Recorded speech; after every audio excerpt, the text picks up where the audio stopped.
Okay, in this presentation, I want to talk about how you write a research design. And in some of our courses, we require that people do a research design without necessarily doing a full research paper. And this causes a problem because you get lots of examples of research papers. I mean, that's everything, they're published in journals. That's what we have you read in the journals all the time. And people will ask, hey, do you have an example of a research design? It's like, well, not really, because people do their design as part of writing a paper. So it's really, you don't have too many examples of that. So I want to talk at, I'll try to keep it quick, but I want to give you a better idea of what's in the research design. Now, elsewhere in other formats, I have at great length talked about the research process, and I conceptually say, look, when you are engaged in a research process, you have a preliminary stage where you kind of identify the topic, and then you research what people have done on that topic, and you narrow it down. You narrow your focus down, and also you, based on what other people have done, you identify a research question. And after you do that, you go into a preparatory stage where you say, okay, how am I going to answer that question? And you lay out the steps for doing it. And this produces the research design. And it is, here you're designing the research. And then the research stage, you can actually do the research. You follow the map that you created in the research design. So the research design is the product of that second stage. Now, what is in it? Do not take this as a cookie cutter. For the love of God, please don't. Um, there's a certain variation, right? And everything should be done with a structure that makes sense for what you're doing. However, there are important elements to it. And really, a research design, uh, in my view, it's very similar. By the way, you can find things that people talk about making research proposals. In a research proposal, it'll have this stuff that you've got in front of you. Plus, it'll have stuff about budgeting. It'll have, if there's human subjects involved, there'll be ethical statements, and so there will be other practical stuff in that. But for our purposes, the research design is just mainly the conceptual part, the substantive part, and it largely consists of an introduction, which covers the preliminary stage, right? It'll introduce the topic, review the literature, and say, okay, here's the question that needs to be answered. Here's what we should look at. And so we have that kind of funnel down to, hey, what's the research question I'm interested in? Then it has a methodology section. And don't make this too complicated. It's how am I going to answer the question? How am I going to go about looking at the world and answering the question? And this is going to, you're going to do all the conceptual work here. You're going to have the theories in there. If you're going to use theory, here's where you're going to say, okay, here are the theories I use, and you're going to bring those concepts in. And you know, generally you're going to explain what your methodology is. You're going to lay out the steps you're going to do, and you're going to try to identify sources of data, right? And so this is the methodology section. If you want examples of this, in most research papers that are published, the first part of the paper essentially does all this, right? And if you want an example of a research design, look at some of these papers that have been assigned in your courses, and you'll note that that first few pages of it before it gets down to doing the analysis is essentially the research design. Now, again, back to our preliminary stage, and I've covered this slide and other things. This is functionally what you do to come up with your intro, right? You determine your interest. I'm going to write my paper on this. And then you survey the literature to figure out what have people said on the subject. You look and you find out how they've approached it, and you basically find out what are the unanswered questions? And this is how you kind of narrow your interest down. And this is something this is the functional part of a lit review, is to kind of say, okay, here are the things and here's what I want. And this is an important part of the research design, right? The lit review, and bringing down, introducing the subject, bringing it down, coming up with a question. Okay, so it's about the first half of a good research design. You're also, in the research design, you are maybe you're not going to individually explicitly address these things, but through the design you're going to want, through your introduction of your paper, which is really, the design is kind of a rough draft of your introduction to a paper. You're going to show how you're going to meet standards of the discipline, right? Is what you're doing interesting? And well, usually that's when you introduce the topic. You're trying to say, hey, this topic is interesting. It's a non-trivial aspect of IR. And one thing we often like to see is it generalizable? Is it many things are interesting in and of themselves. Many cases are interesting in themselves, but is this related to a phenomena that we see, right? So you might talk about Brexit as a case or an event that you want to study, but you want to link it to, maybe populist movements or the evolution of trade, right? So you want to have it in some way be generalizable. Accumulation and originality. Your research design, your literature review goes very much to this, right? You're going to build on the research of people, right? And so your literature review will show that you're doing that. And also, when you, in your methodology section, if you use ideas that, maybe say, hey, I want to do what these guys did in looking at whatever your topic is, or maybe you're going to use theory, and theories are good.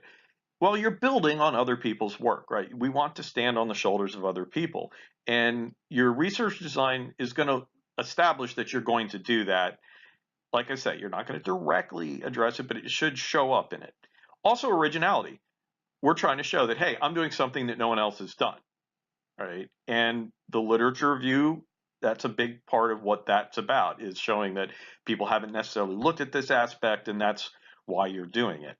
And finally, we want the methodology. You're going to have to lay out a good methodology in the methodology section. Okay, I've talked about elsewhere the preparatory stage, right? How are you, and this is another thing you do in the research design.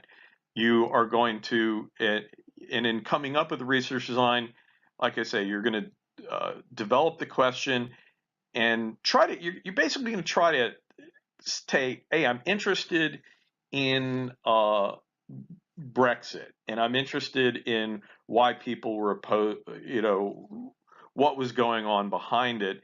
And you're going to have to come down to posing a question that can be researched and can be answered. And so you're going to want to say, all right, was there a difference between people in an urban how people in an urban setting voted for Brexit versus people in a rural setting? Because maybe in or maybe instead of rural urban, diverse communities, right, with a larger number of immigrants. And right, that can become your research question. It becomes more focused, and it can be empirically answered, right? It's posed in a way that you can look at data and answer it. So these are the things. Also, in doing this, you're obviously having to identify the variables you think are important. You are got to talk about how you operationalize something. If you think that Brexit is about racial attitudes or fear of immigrants, well, how are you going to measure that, and how are you going to operationalize that? And you know, you've got to talk about it. I just very quickly said, well, maybe I'll just look at people that live in diverse communities, because I can't really tell if they're racist, but I expect that these people are exposed to these issues more. And if they are different than people that don't, then maybe something's going on, right? And so these are the kinds of questions that you're going to be answering, here. How am I going to find my variables? What am I going to actually look at? Keep in mind our standards for method. We want things to be empirical. You want to have a paper that is going, or design a paper that's going to look at data on the real world. And we like it to be systematic, and that's why there is such a thing as a research design.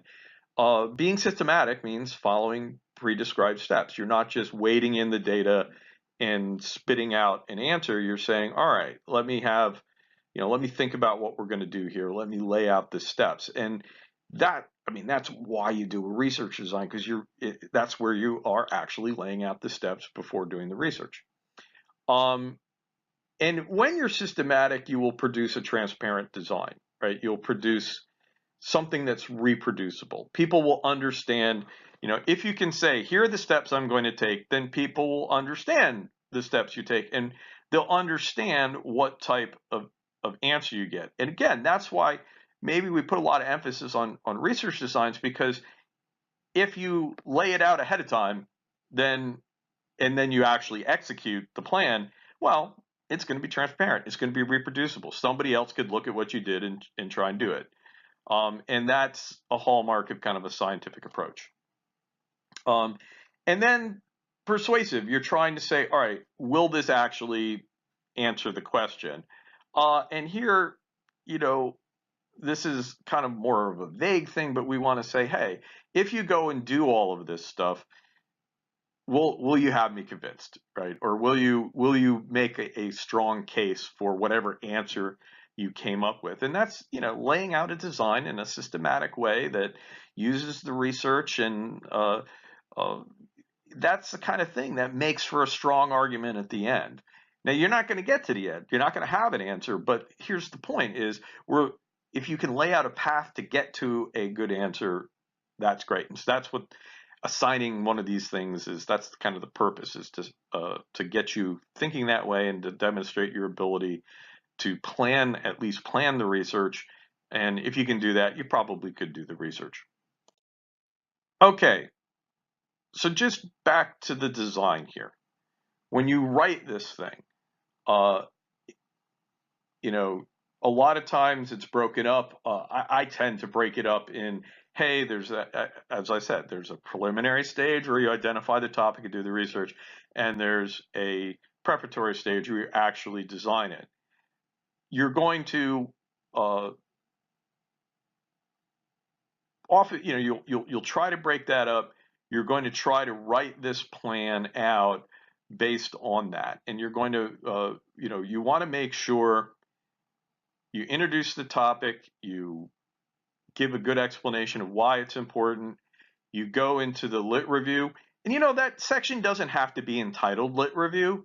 You can give it a title, previous research, or you could, title it on, maybe there are authors that are there, and you could break it up that way. The actual structure, the heading, titles, and these things, should be natural. They should be suggested by the what you're doing, by the topic, by what you found, and they should flow in there, right? And so just keep that in mind, that what you're functionally doing is you're reviewing the literature, and you're coming up with a good research question at the end of that first part.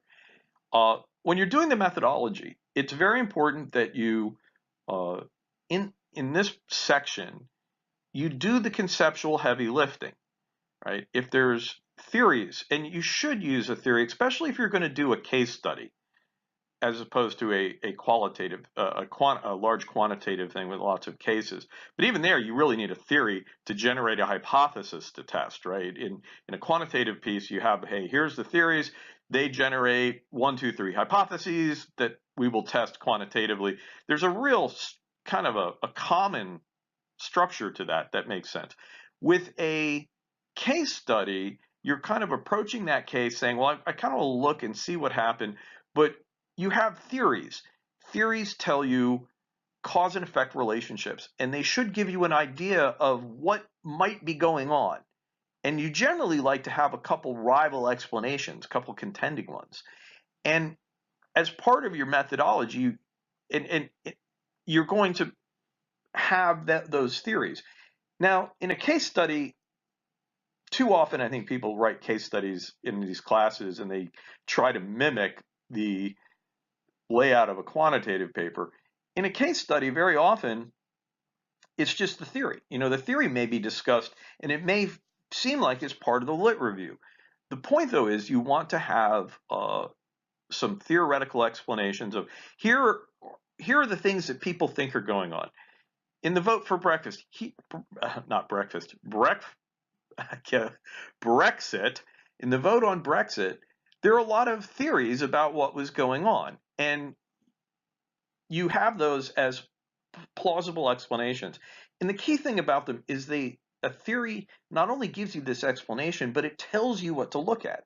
And so the theories can, if you're proposing a case study, you say, well, I want to look at these aspects and see if there's evidence of this versus that happening, right? And theories are awesome for making sense of information. And even if you just look at one case, there's so much information out there, so many things written on your case probably, or news reports, whatever. You need some organizing principle, some filter. What's important, what isn't? How, when I see evidence, when I see this, what does it mean, right? Because theories give you those cause and effect relationships. So if you're proposing a case study, your methodology section may look more like a theoretical section. The key point is we want all the conceptual heavy lifting done. We want the ideas. We want to have a good idea of what you're going to do. And really, in the end, that is what you're trying to do with a research design.